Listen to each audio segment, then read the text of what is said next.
fight's not over. Stop the fight! People. Everybody, I come here for everybody. Kill everybody. I'm the champ. I'm the king. Kill everybody. Ah! Okay, guys, welcome back to Broke Bets. We had a great night last night for UFC Paris. What's up, dude? Oh, I'm high off of the fights yesterday. Oh, yeah, dude. Clean sweep. I saw a lot of cappers had some great bets as well. Yeah, well, we killed it this week. This is our best winning week yet. We hit our max win of 7.6 units. Let's just recap Plus the 7 units from the Contender Series. Thank you, Yanni. Thank you, Yanni. We won't put those on the official record, but yeah, we'll continue to bet the opposite way of Yanni. And then if you want to skip ahead and get to the UFC 279 picks really fast, just go look in the comments section or the description. Hit the time marker, skip ahead to that first part. But yeah, let's get into the straight bets.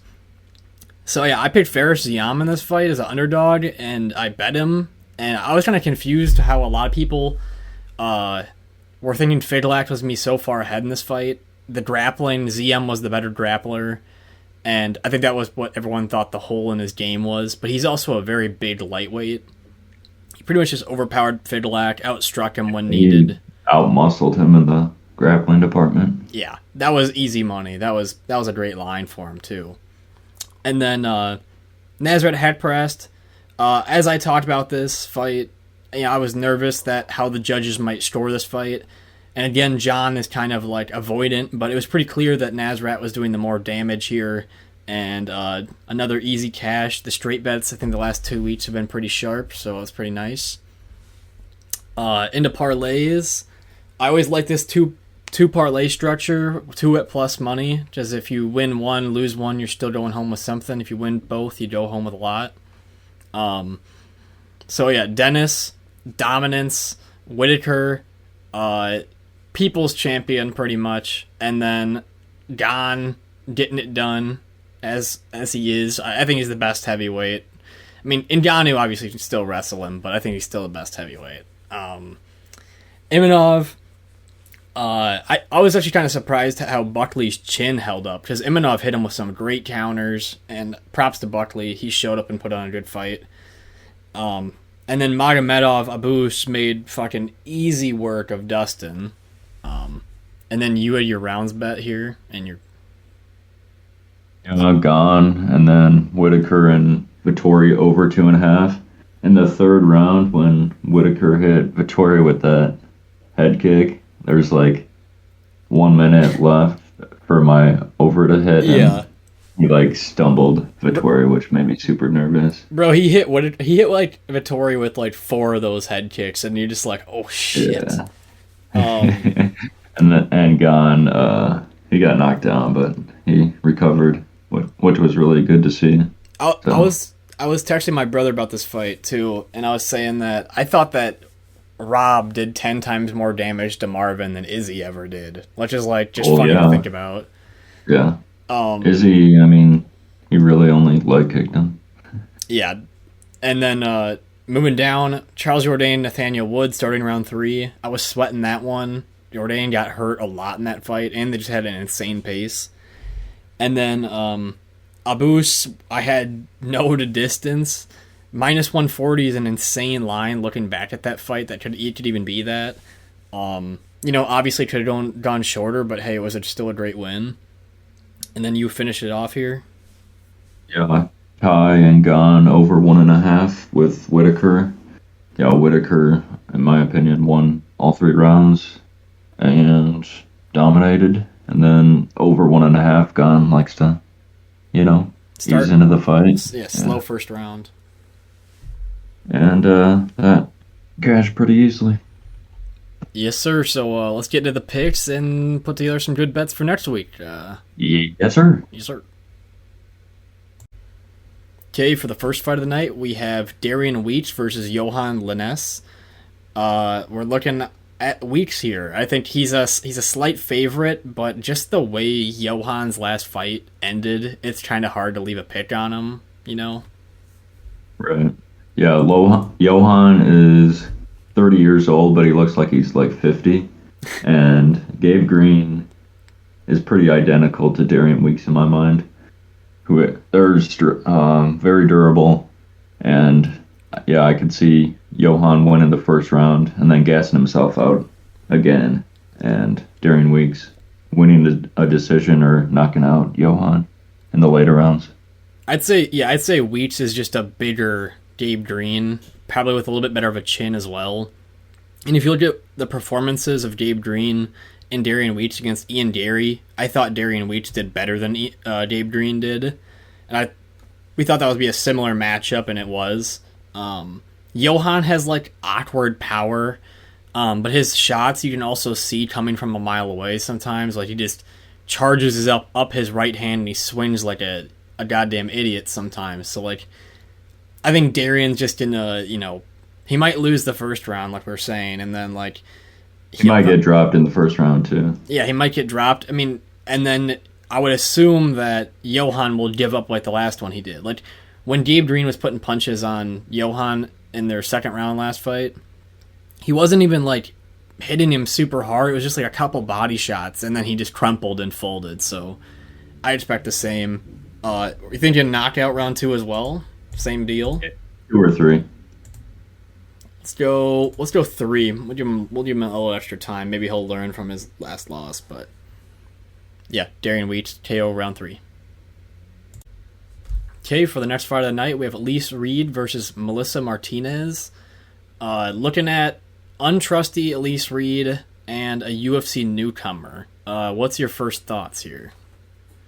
Yeah, just looking at off the bat, Martinez, she hasn't fought since December of 2019, so looking at about two-year layoff for her, which kind of is worrisome if you're wanting to bet on her. Yeah. But yeah, she's making her UFC debut and hasn't fought that good of level of competition. The people she's fought record is 5-1. 3-2, 3-2, 0-1, 3-2, 3-2, 0-0.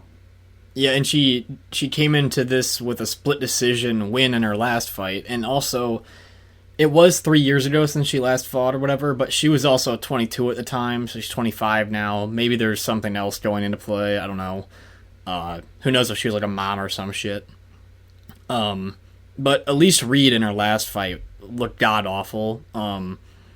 I mean, she's just not a great fighter on the ground. That's her biggest weakness. And Corey McKenna, when she fought her, Corey McKenna was not smart enough to take her down. And then pieced up Corey McKenna from range that whole fight. And then looking at her Sam Hughes fight, she was doing okay for a little bit until she got taken down, and she just has no attempt to get up to the feet.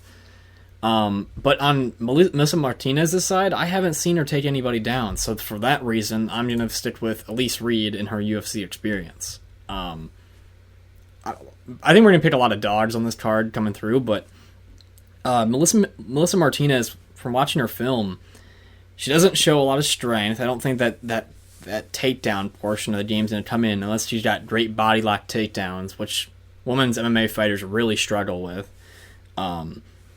And then also her striking at range just looked kind of slow and uncoordinated, and for that reason, I just think Elise is going to piece her up. I mean, do you think this is just a decision fight?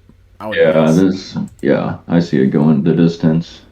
I mean, I think it could be a split decision too. Yeah, they're so sloppy, some of these fights, and what's the harm in taking a dog here? You won't see a bet from us on this. I won't even bet, decision or any of that shit, so Elise Reed by decision.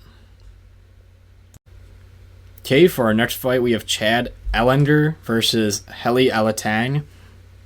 In this fight, we're looking at, I think it's going to be a really close matchup, and I think we're going to see a decision here. Chad, he's got great defensive striking from what I've seen, and he reminds me of a lot of good counter ability that you see out of somebody like Volkanovski. He feels range well, and he can step in and pierce people after they throw loose and bad strikes. Heili Alateng, though, he's got a strong right hand. I would say his striking is a little less technical, but he is like a powerhouse of a guy. And I'd say he might have a slight grappling advantage just for getting takedowns, but I think that Chad has more ability to maneuver on the ground and get to his feet, so that's not as worrisome for me. And do you want to announce who our pick is now? Yeah, we're going with Chad. Yeah, I think he's just going to be able to outstrike Alateng here to a 3-round decision. I think they're going to both play each other pretty safe, but this would be a pretty spicy decision. I think they might have a hard time judging it. But also, Chad's the underdog in this fight, but 70% of the people on Tapology are picking him. So. Oh, damn. But I don't know. Both these guys have some incredible wins. I'd say Alateng's faced the higher level competition since he's been in the UFC. Obviously, Chad hasn't been in that long. He's faced Aldana, Ryan Benoit. He's no longer in the UFC, I don't think. And then lost to Casey Kenny, drew with Gustavo Lopez, and beat Kevin Kroom in no time. But Kevin Kroom cut a bunch of weight for that. Got knocked out pretty easily. Like I said, Chad's defensive striking is really good. But then looking at Chad's, I'm just going to highlight his last 2 wins. I've seen some of his other regional fights he looked really good on. But this guy he fought in the Contender Series wasn't that great, but he did put like a great combination on this guy to put him down. And then also, I believe in his Contender Series fight, this guy, in my opinion, should also be in the UFC. This wrestler, Gaforov, put him down on the ground multiple times, also hit Chad with some really heavy strikes, and he just kept coming forward, so I just think Chad's got that dog in him, and I think that slight striking advantage will play out. So Chad by decision here. Okay, for the next fight, we have Norma Dumont versus Danyelle Wolf. In this fight, we're looking at Danyelle Wolf's second UFC fight, or second fight in MMA, and she's a professional boxer, now pretty old person trying to do MMA, and we have Norma Dumont, who looked like shite in her last fight against Macy Chiasson, coming in here, and who do you like here? Like either one of them. Yeah, but I think Norma Dumont should win a decision here. Yeah, just the MMA experience. Wolf girl, yeah, and she hasn't fought MMA in 2 years. Danyelle Wolf. Yeah, and you're talking about a giant age advantage. Norma's also like pretty good at usually keeping people on the fence, although she got held in the defense her whole last fight. She does have that like size advantage over most girls, and just experience in MMA and being able to possibly grapple. I have to take that lean. Again, you won't see a bet from me on this fight, just not smart to. Yeah, Norma missed weight in her last fight, which at 145 is, I don't know if it was like the scales. It was the same thing with Charles one. Oliveira, yeah. Yeah, but you don't really see that often with the 145-pound division in the women's. Yeah, but she had super low fight IQ versus Macy Chiasson. Danyelle Wolf, there's always that chance that she could just knock out Norma, because Norma might come out here and try to box the girl. That's how these fight IQs like go sometimes. But we'll see. I think it's just me Norma decision here. And anything else for this? Nah. Okay, for the next fight, we have Jake Collier versus Chris Barnett. The man of our intro, the man who starts the nuke, the man who destroys DraftKings. Yeah, but in this one, I think Jake Collier, it makes sense why he's such a big favorite. Chris Barnett's always got a puncher's chance or a spinning heel kick to the head's chance, but Jake Collier here should just be the more technical fighter. What are your thoughts on that? Yeah, more technical fighter, and I like this fight to go the distance. I don't know what you're thinking. I'm thinking knockout, but we can also try distance.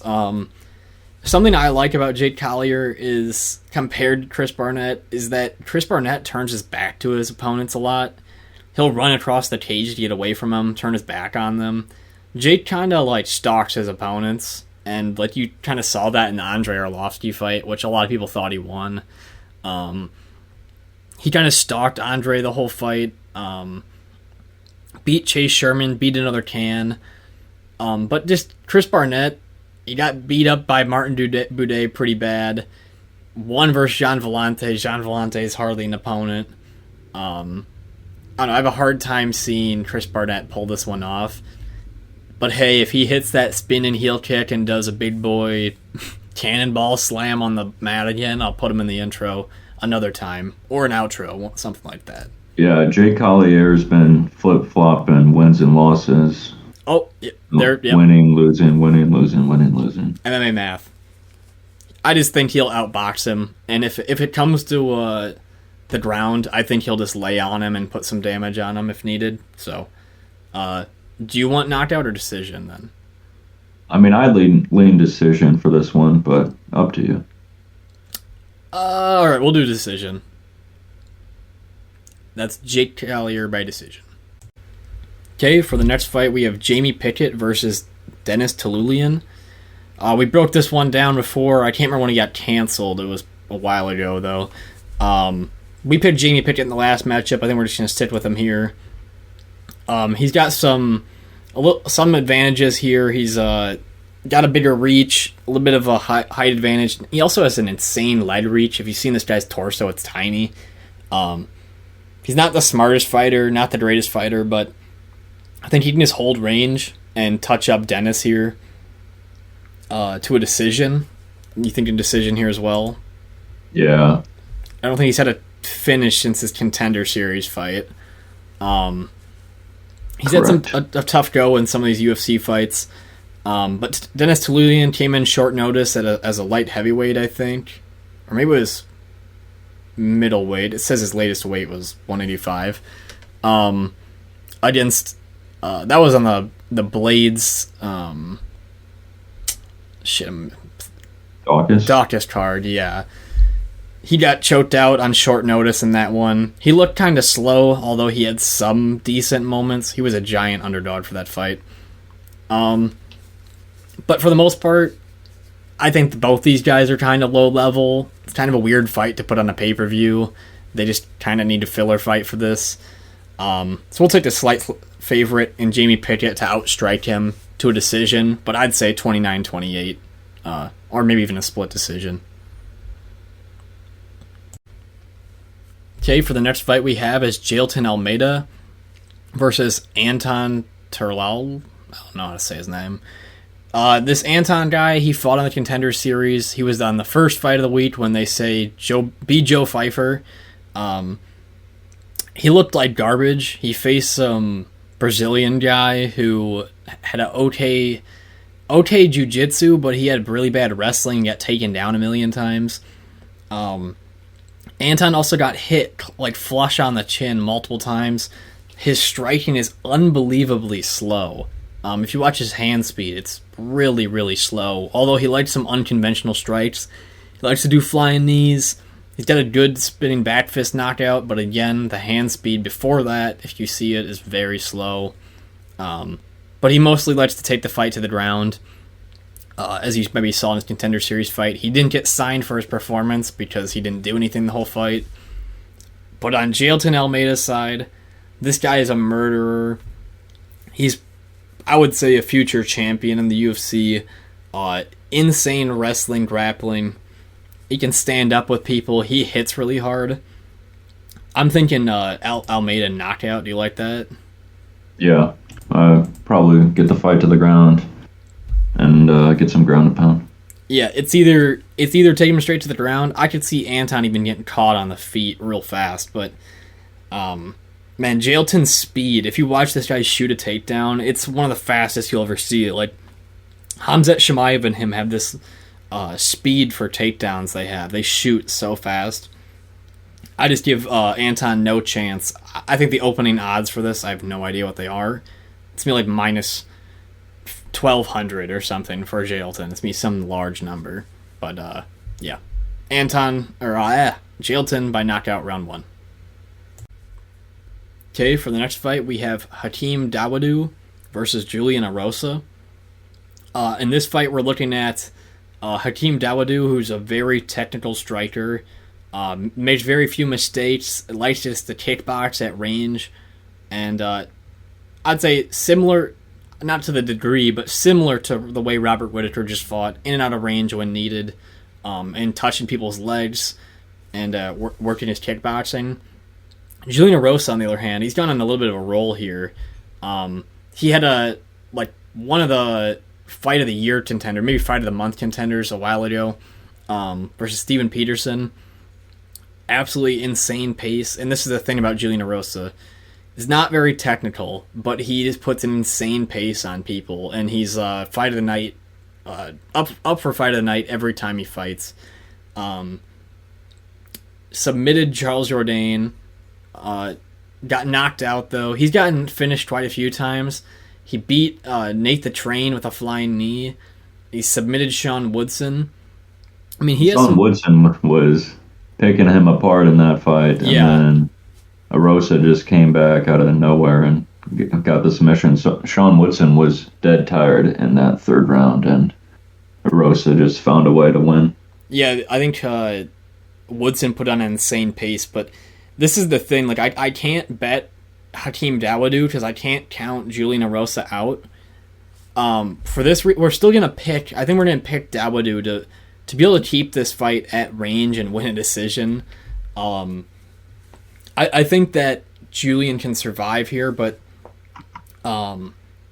there's still obviously a chance of that knockout. The thing is, I will not bet on Hakeem Dawodu. I will bet a live odds, live bet play on Julian Erosa, if anything. If Hakeem's looking a little tired and Julian wears on him, gets him to the ground, you might be looking at like plus 500 Julian here, because the dude is an animal. I think the odds are a little bit far for Dawodu right now. I would say like minus 170 would seem a little more reasonable, but yeah, I gotta stick with still a little bit the better striking here. You got anything else for this? No. I'm excited to see what Julian might bring to the table for like pace here, because this is an interesting matchup. So yeah, it should be a fun fight to watch. Maybe fight of the night. Yeah. So Hakeem by decision. Okay, for the next fight we have Johnny Walker versus Ion Cutelaba. And this one we're looking at two pretty, I would call them somewhat unreliable fighters. Johnny Walker, who's kind of a meme in a way. He's still a decent fighter, but he's got a lot of memes on him. And then Ion Cutelaba, who I think after Anheliger really killed this man, like he kind of went away for a little bit. But I know who you liked. Say who you liked, and I'll talk about it later. Yeah, I'm picking Cutelaba in this one, but I'm not going to be betting on it because he's not trustworthy at all. But I just see if he touched Johnny Walker once, I think he's going to sleep. And I think it's the same way for Johnny versus Ion. That's my thoughts too. Is that I think that if Johnny touches Ion, he's so big, bro. Like, I know he's not very like he has like poor defense and stuff. Ion in his last fight versus Ryan Spann just tried to put on such a pace. He did it well in the Devin Clark fight, but he puts on such a pace where he tries to take people down 100 times, and he's a really small guy. And these bigger opponents who got longer legs and stuff, they can get up more easily. They can get to a hand more easily. It's gonna be hard for Ion to hold him down if it goes to that. But if it's stand up, who knows whose fight this is? I rewatched Johnny's fight against Nikita Krylov because I wanted to see how he dealt with wrestling again since it's been a while. He actually stopped Krylov's takedowns in the first 3 or 4 minutes of that fight, but was dead tired after however many attempts, and Krylov got pretty tired as well. But I'm just thinking that Johnny can slightly stop these takedowns and maybe find a big strike, and with his general size, I know he's not reliable, and he probably will get slept. Somebody will get slept, but I'll defer this one to you. We can take Ion Cutelaba. I'm gonna say knockout. This fight, no matter what, I don't think is going to a decision. You think knockout round one? Yeah, round one. I don't see it going the distance at all. But yeah, I can see it going another way. You won't see a bet from us on this. I would probably do decision, not to go the distance, but that odds is probably me insane numbers, like minus 500. So, but yeah, Cutelaba, KO round one. Okay, for our next fight, we have Irene Aldana versus Macy Chiasson. Aldana coming out with a great win. This is back on the McGregor Poirier 3 card versus Yana Kunitskia, or whatever. She lost to Holly Holm, but she's also had some like pretty good boxing performances lately. Macy Chiasson, we kind of talked about this fight earlier with Norma Dumont, had some very boring moments, just held her up on the fence, and Macy was dead tired in round 3. We're picking Aldana here. I mean, she's just got cleaner boxing.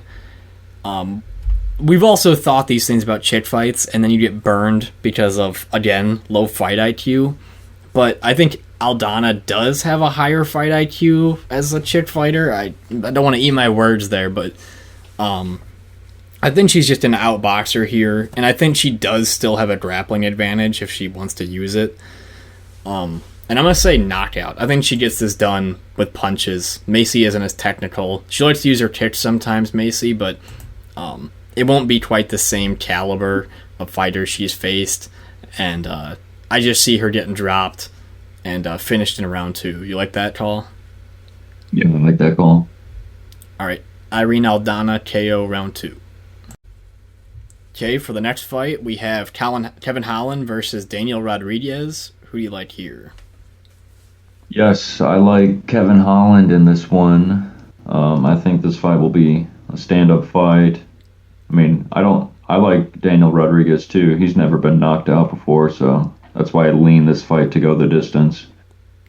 Yeah, Kevin Holland's never lost to a striker before. All of his losses are against him getting out-grappled, and we're not going to see that in this fight, I don't think. Yeah, I don't really see D-Rod wrestling as well. I really like D-Rod. I've used him for a lot of my picks before, and he's cashed out quite a few times.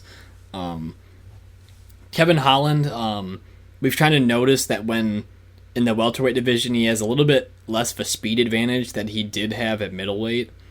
He's looking really trim at this weight class, but something that also scares me about him is adrenaline dumps in a way where if he goes all out on Daniel in round 1, it could be D-Rod rounds 2 and 3, and he could take the decision somehow. Since D-Rod's never been put away, and he has phenomenal striking. His left, his 2 down the pipe is super sharp. I mean, he pierced up Kevin Lee with that. Also Mike Perry, he's very solid striker. This is an interesting fight, though, just the way it will play out. I think it's a little bit more closer to a pick'em, but I also think it's just because Kevin Holland fights an interesting style. But like you said, the him never losing to a striker is kind of a good way of looking at his wins and losses for coming into this fight. He's got a 81-inch reach versus D-Rod's 74-inch reach. That's giant reach advantage. Holland really doesn't like using jabs, but his right hand, he really extends like Deontay Wilder in a way where he gets a lot of range on it. And Rodriguez will be standing way more straight up. He'll throw I wouldn't say it's much of a Muay Thai stance, something like that. He fights like Sean Strickland. Fights very square, head bobs short, and uses that left hand. But this will be a very interesting fight. This might be my most anticipated fight of the night. Yeah, it should be a really fun fight to watch. It's either whatever one we mentioned was fight of the night earlier, the Dawodu, Erosa, or this one, I would guess. Right. But yeah, we'll take Holland by decision, but I could also see a knockout just because it's Kevin Holland. Yeah, I like the length in Kevin Holland too. I mean, that 81-inch reach is just really hard to deal with. And the teep kicks. D-Rod's uses a lot of lead kicks and stuff. Kevin Holland will use his kicks above just the legs. He'll go above the waistline. So Holland by decision. Okay, for the next fight we have Li Jingliang, or as Brennan Schaub calls him, Jingling, versus Tony Ferguson. In this fight, it's way too quick of a turnaround for Tony Ferguson. And I'll let you If I were to ask you who would be fighting first after the Tony Ferguson-Michael Chandler fight, who would be fighting first, Tony Ferguson or Michael Chandler? I think the entire world would be saying Michael Chandler. Yeah, I really can't believe that Dana let him come back this soon already. That was the most brutal knockout of the year, obviously. And the Leech, in my opinion, off the top of my head, I can really think of. I think he's the hardest hitting 170 pounder in the division. Other than that, I think there's what's his name, the guy who fought Randy Brown last. Chaos Williams. Chaos Williams might be the other hardest hitting guy, but the Leech in the top 15 has been knocking people out, and he's just been there for a while.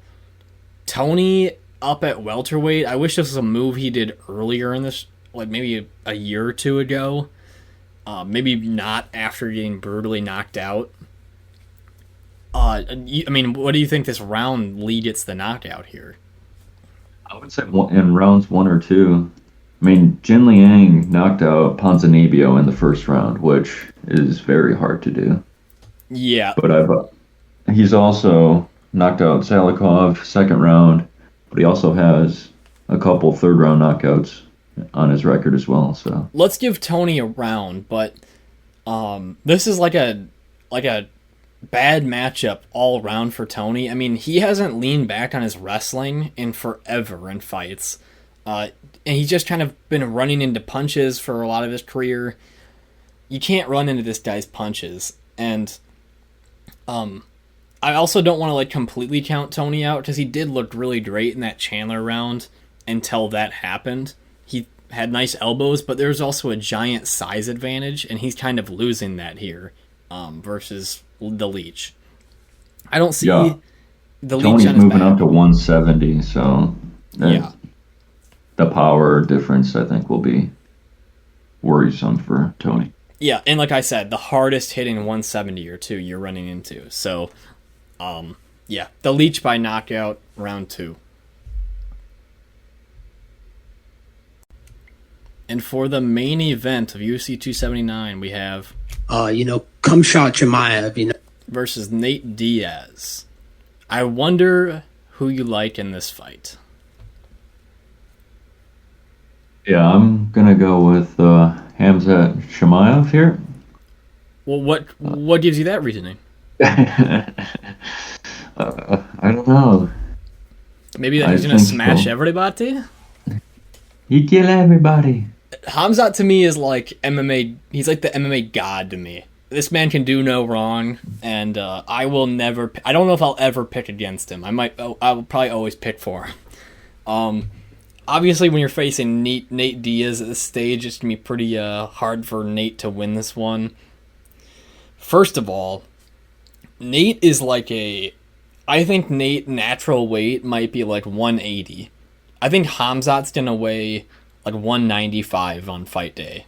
He's gonna weigh a lot more than Nate. His wrestling, like I talked about with Jailton Almeida, he shoots takedowns real fast.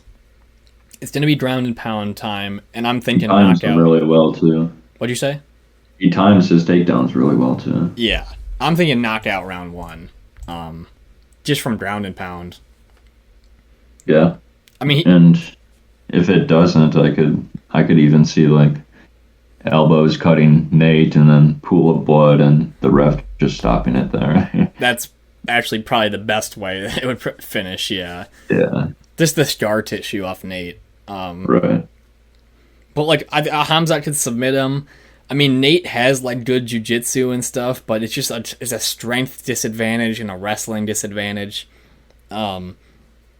Nate obviously had the Leon Edwards moment after he got beat up for 5 rounds. Also got thrown down on the ground like a little boy a bunch.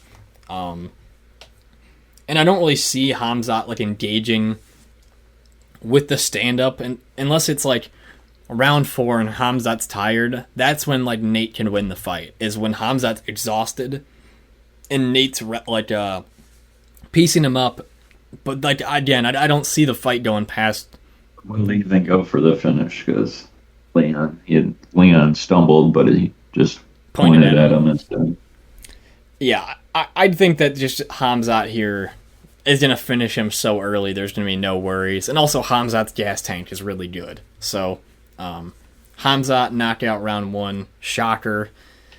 Shouldn't be a pay-per-view main event.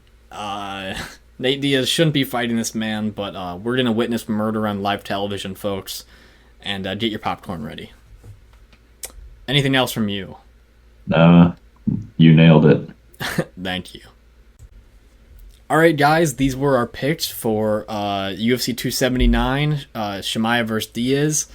Leave a like, subscribe, comment down, your picks, your predictions for this event. Yeah, who do you have in the main event? I mean, yeah, after those 7.6 units, we're coming back. We're coming back for more. We're not giving anything back to these bookies, so we're gonna try to keep a streak here, and also stay tuned for. We're gonna do an NFL Week 1 picks video, and we're gonna try to do that on Wednesday. So stay tuned for that. If any of you are want to watch that, I know we have some international fans who definitely won't watch that, but. Check out the Instagram for those early picks, early predictions, and anything else? Bets video on Thursday. UFC bets on Thursday. Yep. Anything else from you then? I got nothing else. Chimaev by murder. Peace.